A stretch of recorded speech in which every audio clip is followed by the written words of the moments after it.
Well, damn, long time no see, everyone. Been like 10 months since I last logged into this world, so yeah, this is a bit weird for me, but it's kind of cool to be back here. I guess I haven't really forgotten what I got up to in this world, but even still, like, it's a bit of a weird feeling coming back and seeing all the things that I've created recently. Well, not recently, but you know, in terms of the sequence of the videos in this series. Probably not ultra necessary, but I kind of want to go back through the buildings that I've built so far. So obviously we've got the mining house from the second video. Cozy little setup in here, storage room back here, and then the mine gateway in through there. Got the little greenhouse that I made, as long as the little bee house as well. I can't remember what those are called. With, if I remember correctly, yep, our flower farms. Also got our little sniffer farm with the automatic collection system below. Yeah, you can hear the minecart going underneath there at the moment. A lonely couple of axolotls in a ruined building. The farmhouse building and our fields. And well, I mean, I've got an elytra now from our last episode, which is where I obviously went and defeated the Ender Dragon. We can fly up the mountain and take a look at our sheep temple that we created. And our keeper's house out the front here, which should have Tuki. How cute. Now, I don't really want this elytra to go to my head because I still want to use my horse every now and then. And, you know, I mean, I've created all these paths and stuff, so I don't really just want to fly around everywhere and negate all the work that I've done in the past. Ah, yes, the entrance to the temple. And of course, the temple room down the bottom with our Jeb sheep. Jebby boy. And then the few farms that we put in down here as well. Obviously, just a little sugarcane farm for paper. Bamboo farm. And then our ghast farm output down here, where we can get some tears, gunpowder, and free eggs for some reason. Can't remember where they come from. And yeah, I forgot how cool these were. These little banners. Anyway, you guys didn't click on the video for me to reminisce. Let's get into it. So, a bit of a tall task for my first episode back, but I have been thinking for a while that I really want to build a bridge. I'm an engineer by trade in real life, so it'll be kind of cool to, you know, implement some sort of structural design into my Minecraft world. So the idea that I had essentially was that I need to break up this sheep field because of all the subscriber sheep that I bred on, I think, episode 2.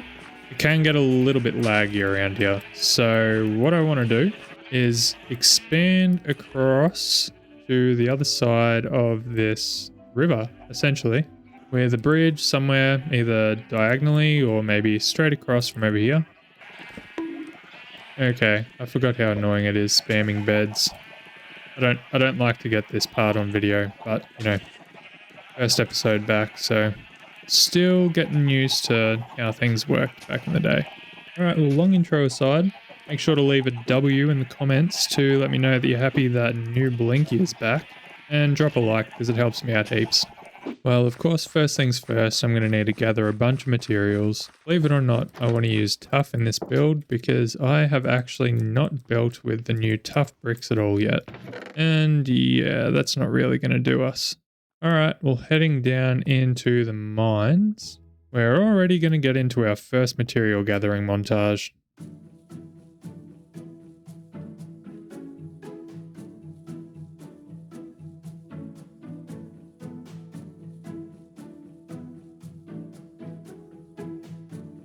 One quick trip to the mines later, and we're looking a little bit better for tuff. I forgot how much I yearn for those mines. So if we go and grab a couple of shulker boxes from the shulker shells that we got last episode, which I literally have no idea where I left everything. Here we go. Alright, so we'll just make 2 shulker boxes. Also want to load up one of them with all the dirt that we have. Grab out all of our tuff and head across to figure out where we're going to build this bridge. So obviously it'd make sense to have it coming off of a path that already exists. So maybe we can extend this path around over to this side. No, that's a bit of a funky angle to try and work with. Or, yep, we can bring the path around this side, and because we need to get a little bit lower anyway, we can just make a bit of a staircase down to the start of the bridge to get across. And I have no axe. Why exactly? So it looks like the only diamond axe I had is nearly broken. So I guess we will just make a new one.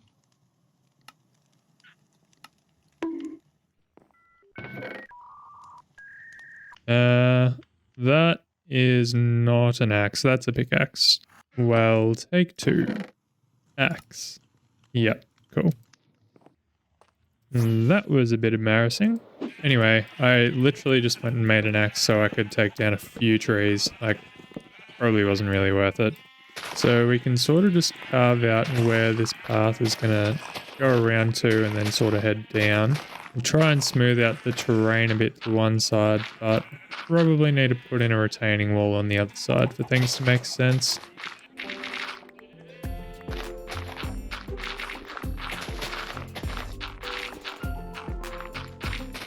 Alright, so I think we're down at the same level now, which means that we can sort of make our bridge platform somewhere here.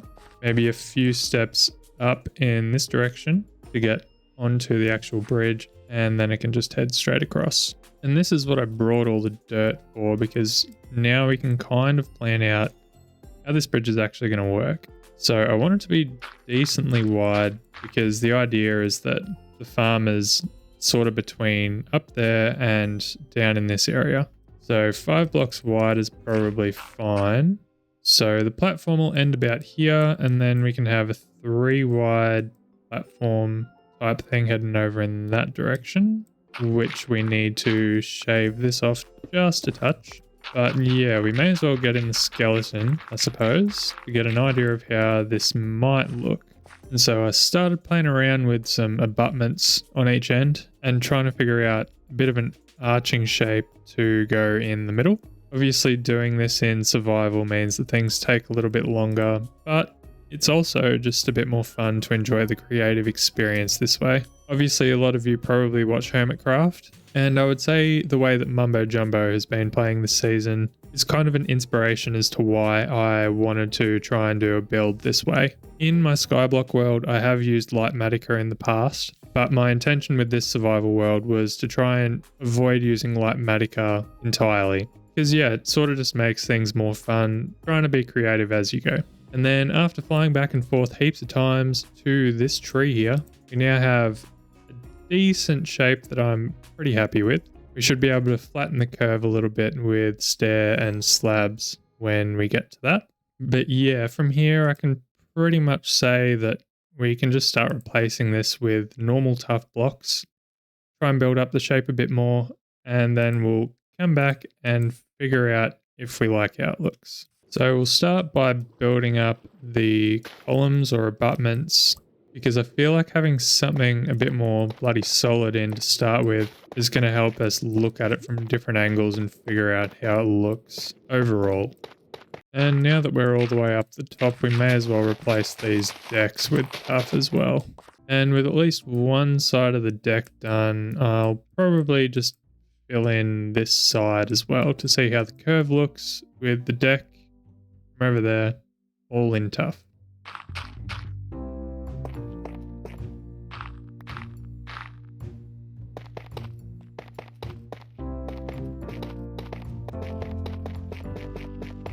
Alright, well, let's have a first look at what it might look like.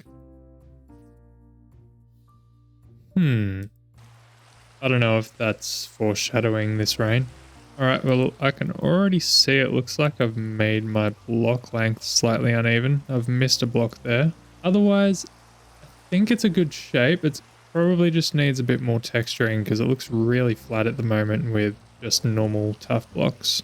Well, pushing on through the rain, now that I've fixed up that arch, I feel like it would probably be a good idea to start to texture a little bit before I create the entire shell.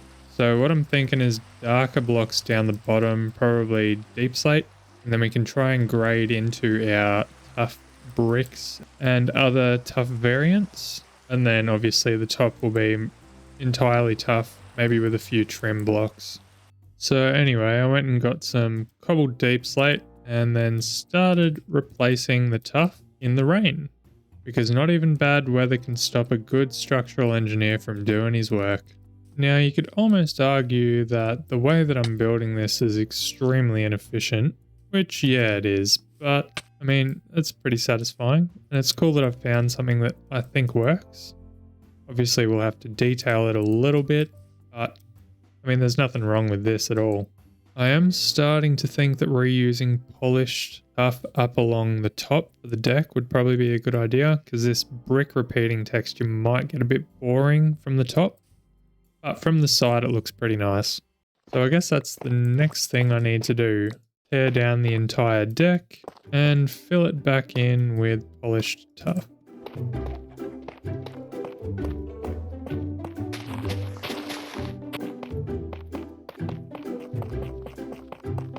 Okay, so I know I said that I was using polished on the deck because I thought bricks would be a bit repetitive. And yeah, I'll admit this is pretty repetitive too, but I feel like there's more that we can work with this in terms of detailing.